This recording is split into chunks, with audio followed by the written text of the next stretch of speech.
Hello everyone. Today I will be presenting a detailed case study on one of the most significant and disruptive cyber attacks on critical national infrastructure or CNI in recent histories. I am of course talking about the May 2021 ransomware attack on the Colonial Pipeline. As we move through an increasingly digitized world, the line between physical infrastructure and cyber infrastructure has effectively vanished. And today we will examine the target, the threat actors, the exact timeline of the breach, the vulnerabilities they exploited, and most importantly, the critical lessons we must learn to protect our infrastructure moving forward. To truly understand the severity of this attack, we first have to understand the immense scale of the target. The Colonial Pipeline is not just a company, it is a massive foundational piece of U.S. critical national infrastructure. It spans over 5,500 miles, originating in the refineries of Texas and terminating in New Jersey. To put its importance into perspective, this single pipeline system supplies almost half, 45% of all the fuel consumed across the entire eastern seaboard. Therefore, when an asset of this incredible magnitude is compromised, it immediately stops being just an isolated IT problem for a private company. But within hours, it escalated into a federal national security crisis and a severe economic threat. So, the threat actor responsible for this attack was a cybercriminal syndicate known as DarkSide. According to Cybersecurity and Infrastructure Security Agency or CISA, DarkSide operated out of Eastern Europe. What makes DarkSide particularly interesting is their business model. As noted by threat intelligence firm Mandiant, they operated as ransomware as a service or RAAS. Crucially, DarkSide was financially motivated, not politically motivated. They were not a nation state looking to destroy American infrastructure. They simply wanted to hold corporate data hostage for a massive payout. Let's walk through the timeline, which boils down to four critical events. First, hackers breached Colonial's IT network. They didn't break down firewalls with brute force. Instead, they quietly slipped through an old inactive virtual private network account using a compromised password. Second, the discovery. On the morning of May 7, 2021, a Colonial employee saw a ransom note. Executives panicked and made the drastic, preemptive decision to completely shut down the entire 5,500-mile physical pipeline. They did this out of fear that the malware would jump from the corporate IT network into their operational technology or OT network, which physically controls the pipeline valves. Third, desperate to get the fuel flowing again, the company made the controversial decision to pay the hackers 75 Bitcoin, which is roughly $4.4 million at the time. In his later testimony, the U.S. Senate, Colonial Pipeline CEO Joseph Blount testified that he had authorized the ransom payment because the company did not know the full extent of the intrusion and needed to restore service to the country as rapidly as possible. However, there's a fascinating postscript to this timeline.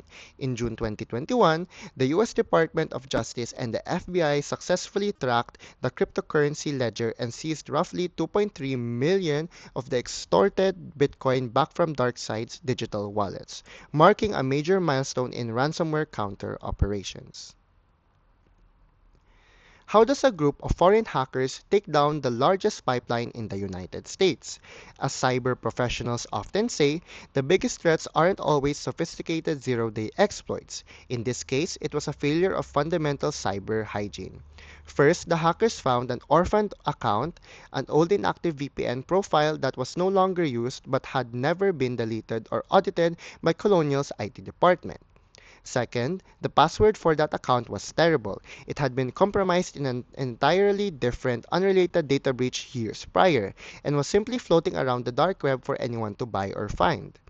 Third, and by far the most vulnerability, there was no multi-factor authentication, or MFA, enabled on this account. The VPN only asked for a username and a password. There was no text message prompt, no authenticator app required. The hacker simply typed in a stolen password and walked right through the front door. One single exposed password brought down almost half of the East Coast fuel supply. To truly grasp the danger of this attack, we have to look at the concept of sector interdependency. Critical national infrastructure sectors are deeply woven together. If one foundational pillar falls, it drags others down with it in what experts call a cascading failure. In this scenario, the hackers breached a corporate IT network in the energy sector, but because energy is the vital required lifeblood for the transportation sector, the impacts jumped across the industry lines almost immediately. Within days, major airlines like American Airlines had to change flight schedules and reroute planes to different airports just to find enough jet fuel to fly. Ground logistics and trucking companies couldn't guarantee deliveries, and when trucks can't run, the food and agriculture sector cannot stock grocery store shelves. It proves that an attack on our energy grid is simultaneously an attack on our transportation networks, our food chain supplies, and emergency services. The societal impact of this infrastructure failure was immediate, highly visible, and chaotic. Because the pipeline was shut down for 6 days, a wave of intense consumer panic swept across the southern and eastern United States. We saw long lines stretching down highways, people were irrationally filling plastic bags and Tupperware containers with gasoline, creating severe fire hazards. The surge in demand meant that thousands of gas stations completely ran out of fuel within 48 hours. The scarcity drove national gas prices up to their highest levels since 2014. The situation became so dire that the federal government was forced to intervene. The president declared a regional state of emergency across 17 states and Washington, D.C. This lifted weight restrictions on highways to allow fuel to be transported by road to bypass the crippled pipeline. It was a stark visual representation of how quickly society breaks down when critical infrastructure goes offline. There are several critical lessons the industry and governments took away from this event. First is basic hygiene matters. Multi-factor authentication is absolute table stakes. CISA stressed that MFA would have been completely prevented this attack. Second, strict segmentation is required between IT systems and operational technology.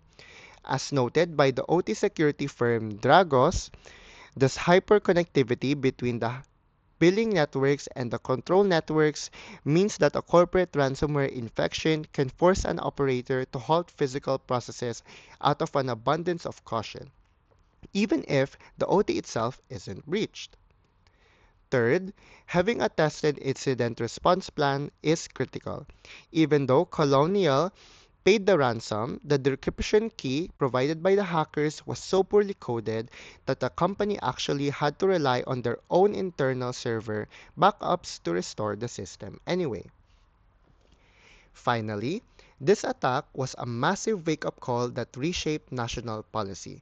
Not only did it directly prompt Executive Order 14028, but it also forced the Transportation Security Administration, or TSA, to issue its first ever mandatory cybersecurity directives, legally compelling pipeline owners to implement critical mitigations.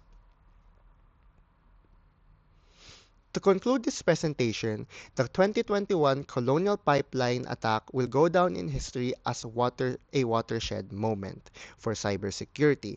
It perfectly highlights the immense fragility of our modern interconnected infrastructure. The most terrifying takeaway is not how sophisticated the hackers were, but rather how simple the breach was. Catastrophic physical consequences, states running out of gas, airplanes grounded, states of emergency declared, all arose from a minor, entirely preventable digital oversight, an old password without MFA. Looking to the future as our water plants, energy grids, and transportation hubs become increasingly digitized and connected to the internet, securing our cyber perimeter is now completely indistinguishable from securing our physical borders. Protecting critical infrastructure requires proactive defense, flawless basic cyber hygiene, strict network segmentation, and robust contingency planning. We can no longer afford to treat cybersecurity as an afterthought. So, Here are the references used throughout this presentation, formatted strictly in Harvard style.